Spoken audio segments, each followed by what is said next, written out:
ಸ್ವಾಗತವನ್ನು ಕೋರ್ತೀನಿ. ಇವತ್ತಿನ ಪದ್ಯ ನೀ ಹೋದ ಮರುದಿನ. ಇದು 3ನೇ ಪದ್ಯವಾಗಿದೆ, 6ನೇ ತರಗತಿದು. ಈಗ ನಿಮ್ಗೆ ಸುಮ್ಮನೆ ಒಂದಿಷ್ಟು ಕ್ವಶನ್ಗಳನ್ನು ಕೇಳ್ತೀನಿ. ನಮ್ಮ ಸಂವಿಧಾನವನ್ನು ಬರೆದವರು ಯಾರು? ಕೈ ಎತ್ತಿ.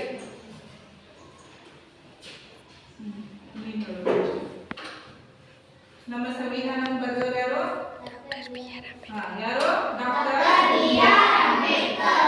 ಈಗ ಇವತ್ತಿನ ಪದ್ಯದಲ್ಲಿ ನೀವು ದಲಿತರ ಶೋಷಣೆ ಮತ್ತು ಅವರಿಗಾದ ತಾರತಮ್ಯ ಮತ್ತು ಧರ್ಮದ ತಾರತಮ್ಯವನ್ನು ಈ ಪಾಠದಲ್ಲಿ ಅರ್ಥ ಮಾಡ್ಕೋತೀವಿ. ಅವ್ರು ಎಷ್ಟೋ ಕೆಲಸಗಳನ್ನು ಮಾಡ್ಬೋದು. ಸಂವಿಧಾನ ಬಂದ್ರು, ಸ್ವಾತಂತ್ರ್ಯ ಬಂದ್ರು ಸಹ ನಮ್ಮ ದೇಶದಲ್ಲಿ ಇನ್ನೂ ಜಾತಿ ವ್ಯವಸ್ಥೆಯನ್ನ ಅದ. ಹಿಂದಿನ ಕಾಲದಲ್ಲಿ ಮಾನವ ಹೇಗೆ ಉಗಮವಾದ ಅನ್ನೋದನ್ನ ನೀವೆಲ್ಲ ಅರ್ಥ ಮಾಡ್ಕೊಂಡಿರಿ, ಹೌದಿಲ್ಲ? ಮಂದನಿಂದ ಮಾನವ. ಹೌದಿಲ್ಲ? ಇತಿಹಾಸದಲ್ಲಿ ಏನ್ ಗೊತ್ತೀವಿ ಅಂತಂದ್ರೆ ನಾವು ಅನಾಗರಿಕತೆಯಿಂದ ನಾಗರಿಕತೆಯರಿಗೆ ಹೊರಟ ಮನುಕುಲ ಪಯಣವೇ ಇತಿಹಾಸ ಅಂತ ಕರಿತೀವಿ. ಮಾನವನ ಬೆಳವಣಿಗೆ ಕುರಿತು ಅಧ್ಯಯನ ಮಾಡುವುದೇ ಇತಿಹಾಸ ಅಂತ ಕರಿತೀವಿ. ಮಂಗ ಇರ್ತಾನಲ್ಲ ಮೊದಲು ಮಾನವ, ಅವನಿಗೆ ಬಟ್ಟೆ ಅರಿವು ಇರಲಿಲ್ಲ, ಊಟದ ಅರಿವು ಇರಲಿಲ್ಲ, ಹೌದು.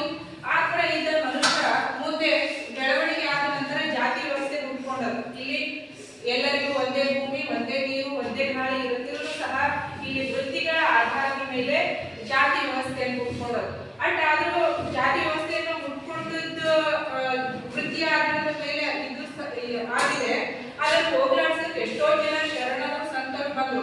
ಹೌದ್ರಿ, ಕನಕದಾಸರು ಬರ್ತಾರ, ಬಸವಣ್ಣವ್ರು ಬರ್ತಾರ, ಎಲ್ಲರೂ ಕೂಡಿಗೂ ಎಲ್ಲರೂ ಸಮಾಜದಲ್ಲಿನ ಈ ಅನಿಷ್ಟ ಪದ್ಧತಿಯನ್ನು ಹೋಗ್ಲಾಡ್ಸಕ್ಕ ಶ್ರಮವನ್ನು ಪಟ್ಟರು ಸಹ ಇನ್ನೂ ನಮ್ಮ ದೇಶದಲ್ಲಿ ಜಾತಿ ವ್ಯವಸ್ಥೆ ಅದು.